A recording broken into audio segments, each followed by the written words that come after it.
Directors of care college, बहुत ही सुंदर, बहुत ही प्यारे, बहुत ही अच्छे बच्चे आप सभी, हमारे भारत का भविष्य।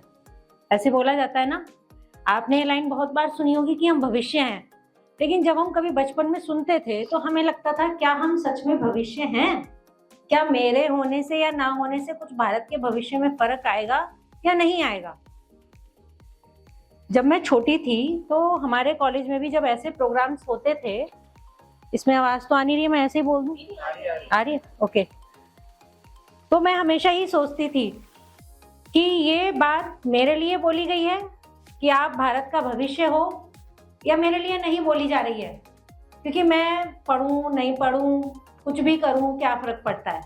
मेरे अकेले के होने या ना होने से क्या फर्क पड़ता है? ये हमेशा मेरे दिमाग में एक बात रहती थी जब मैं छोटे से किसी को भी स्टेज पे ऐसे बोलते हुए सुनती थी कि आप भारत का भविष्य हो। तो ये बात शायद आपके भी दिमाग में आती होगी कि क्या सिर्फ मैं, बाकी भी तो है इतने सारे लोग, इनसे भी तो बनेगा, मेरे एक के बिगड़ने से क्या होगा? आता है ना थॉट, कई बार मन में आता है ना। चलिए, मैडम ने इतना अच्छा भी बोला कि उसके बाद कुछ बोलने के लिए बचा नहीं है। उन्होंने बहुत ही गागर में सागर भर दिया हो जैसे, उन्होंने आपको सब चीजें बताई। उन्होंने बताया कि बच्चियों पे जब अमानवीय अत्याचार हुए तो पॉक्सो एक्ट बना, तो हम बच्चियों को प्रोटेक्ट कर लेंगे। लेकिन कई बार एक बड़ा वर्ग वो होता है जो पढ़ लिख गया है, जैसे हम, आप लोग हैं, आप कहीं ना कहीं किसी ना किसी क्षेत्र में जाके प्रोफेशनल ही बनेंगे, ये तो फैक्ट है, ये तो आप सभी जानते हैं। तो वहां पर आपकी सुरक्षा कैसे होगी? बच्चों को हमने समझ लिया कि पॉक्सो एक्ट है, ठीक है। जो वर्क प्लेस पे अगर किसी के साथ कुछ भी होता है तो उसकी सुरक्षा हम कैसे करेंगे? क्या आपको इस बात की जानकारी है या नहीं? तभी मैं बताऊं, है नहीं है। इस बात के लिए 2013 में जब निर्भया कांड हुआ था, वैसे तो सबसे पहले आवाज उठी थी 1906 में अमेरिका के अंदर, न्यूयॉर्क में। जो वहाँ की वर्किंग वुमेन्स थी, उन्होंने एक आवाज उठाई कि जो लोग वर्किंग हैं उनकी सुरक्षा कैसे होगी, वो किस दायरे में आएगी। सबसे पहले तो देश का बड़ा दुर्भाग्य है कि जहाँ पर नर और नारी, महिला और पुरुष समान रूप से जन्म लेते हैं, वहां पर हमें एक की सुरक्षा की गुहार लगानी पड़ती है। किसी ने ये नहीं बोला कि पुरुषों को कैसे बचाया जाएगा, सबने ये बोला महिलाओं को कैसे बचाया जाएगा। तो ये कोई अच्छी बात नहीं है कि हम महिला दिवस बना रहे हैं। जिस दिन ये बनना बंद हो जाएगा ना, उस दिन हमारे लिए सबसे अच्छी बात होगी। हम आधी आबादी और हम ही अपनी सुरक्षा के लिए सबसे ज्यादा हल्ला मचाते हैं कि हमें सुरक्षित करो, हमें सुरक्षित करो। क्या कारण है? तब वहां की महिलाओं ने एक मीटू नाम का एक प्रोग्राम चलाया, जिसमें वो बता रही थी कि हमारे साथ वर्क प्लेस पे क्या क्या होता है। हम पढ़ लिख लिए, अब हमने कहीं जॉब कर ली, वहां पर हमारे साथ किस किस तरीके से बिहेव हो रहा है, हमारी उन्नति को रोका जा रहा है, हमारी प्रोग्रेस को आगे नहीं बढ़ने दिया जा रहा है, या हमारा जो साथी है वो हमें किस तरीके से परेशान कर रहा है कि आपको प्रमोशन तभी मिलेगा या मैं आपकी झूठी कंप्लेन कर दूंगा मैनेजमेंट से या किसी भी तरीके से, तो उसकी सुनवाई कैसे होगी। उसी के चलते हुए एक कांड हुआ था 1997 में, भवरी देवी कांड, जिसमें आपको विशाखा गाइडलाइंस आई थी। उसमें भी यही हुआ था कि एक समाज सेविका ने जब 1 साल की बच्ची के बाल विवाह पर क्वेश्चन उठाए, उसका बाल विवाह रोक दिया, जो मात्र 1 साल की बच्ची थी, तब पूरे गांव ने उससे बदला लेने के लिए उसके साथ गैंग रेप किया था। तो फिर कौन व्यक्ति होगा जो अपना घर छोड़ के फिर समाज के लिए काम करेगा या किसी भी क्षेत्र में काम करेगा? सबको रोटी बनाना अच्छा है फिर तो, अगर किसी के साथ भी ऐसा ही होता है तो फिर ये अच्छा है कि अपना घर में बैठो, सुबह उठो, खाना बनाओ, शांति से सो जाओ। तो इसी के लिए जब थोड़ा थोड़ा आगे हम बढ़े तो निर्भया कांड आया। उसके बाद राष्ट्रपति जी ने एक गाइडलाइन जारी कर दी 1913 के बाद। उस एक्ट को बोलते हैं पोश एक्ट। एक तो होता है पॉक्सो एक्ट, एक होता है पोश। पोश एक्ट में है कि जब आप वर्क प्लेस पर हो, तब आपके साथ अगर कोई भी मिसबिहेव होता है, तब आपकी सुनवाई पोश एक्ट के थ्रू होगी।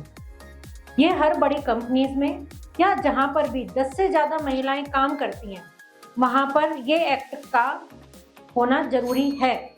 और उसी तरीके से वो अपनी एक इंटरनल कंप्लेंट कमेटी बनाते हैं, जिसके थ्रू उसके अंदर कुछ बाहर के समाज से भी महिलाओं को रखा जाता है, ताकि वो मैनेजमेंट और लेबर, मतलब जो वहाँ पर काम कर रहे हैं, उनके बीच में एक कड़ी बन सके, उनकी शिकायत को सुन सके और उसको अंदर ही सब चीज़ों को उसका निवारण कर सके। एक तो सिंपल ये बात होती है।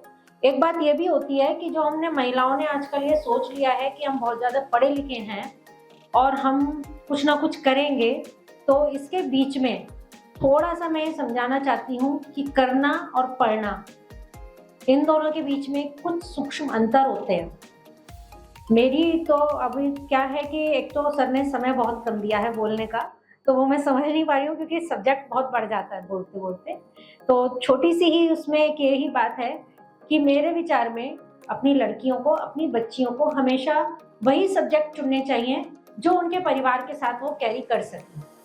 अगर आप सुबह 9 बजे से रात को 9 बजे तक की कोई भी ड्यूटी, जैसा कोई भी कैरियर चुन लेते हो, वो भी जरूरी है, लेकिन अगर हर कोई एक भेड़ चाल के पीछे पीछे कि वो ये कर रहा है तो मैं भी यही करूं, तो वो एक गलत है। क्योंकि कहीं ना कहीं आपको परिवार भी देखना है, आपको बच्चों को संस्कारित भी करना है, जो एक महिला के अलावा और कोई नहीं कर सकता। तो आपको अपने भविष्य को देखकर, अपने परिवार को देख करके उसी हिसाब से आपके कैरियर को चुनना चाहिए। और लड़कियों के साथ मैं बस एक लाइन और बोल के अपना विषय समाप्त करूंगी कि कभी भी ये मत सोचिए कि आप काले हैं, आप गोरे हैं, आप मोटे हैं, आप पतले हैं, आपको आपका परिवार प्यार नहीं करता, आपको अपने पेरेंट्स प्यार नहीं करते, या आपको कोई प्यार नहीं करता क्योंकि मेरे अंदर ये कमी है। किसी की आंख में कमी है, किसी के हाथ पैरों में कमी है, किसी भी तरीके से, तो जो बाहर का आदमी आ रहा है वो मुझे सच्चा प्यार कर रहा है। ये एक बहुत बड़ी मानसिकता है कि हमें अगर घर से प्यार नहीं मिलता है तो हम उसको बाहर ढूंढने लग जाते हैं, और हम ये सोचते हैं यही हमें सच्चा प्यार करता है। वो हमारे रंग को नहीं देख रहा है, वो हमारी मोटी बॉडी को भी नहीं देख रहा है, या वो हमारे हल्के पतले बालों को भी नहीं देख रहा है, लेकिन वो हमसे फिर भी प्यार कर रहा है। ये एक बहुत बड़ा स्कैम है। कोई भी इंसान आपको प्यार तभी करेगा, वो 10 गुड लुकिंग को छोड़ के आपको प्यार का भाषण क्यों दे रहा है। ये हो सकता है हो सच्चाई हो, लेकिन ये बहुत बड़ा स्कैम होता है, क्योंकि ग्रे मार्केट के अंदर जब हम कुछ भी चीज पता करते हैं तो सबसे ज्यादा गायब जो है वो 18 से 25 साल की लड़कियां ही होती हैं। वो कहाँ चली जाती हैं, उनका क्या होता है, उनकी बॉडी तक नहीं मिलती है, क्योंकि ये जो हमारा पूरी बॉडी है, पूरा जो शरीर है, इसके जो ऑर्गन है वो कम से कम 5 करोड़ से ऊपर की लागत के होते हैं।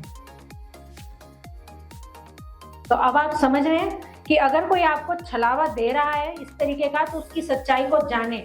ये ना सोचें कि हाँ मुझे तो मैं तो मंदबुद्धि थी, या मेरे को तो ज्यादा पैसा भी नहीं था, फिर भी देखो ये इतना अच्छा आदमी है, ये मुझसे बहुत प्यार से बोल रहा है, बहुत प्यार से बात कर रहा है, तो ये इसका सच्चा लव है। नहीं, आपको उस चीज की तह में जाना बहुत जरूरी है कि आगे चल के हमारा भविष्य क्या हो सकता है।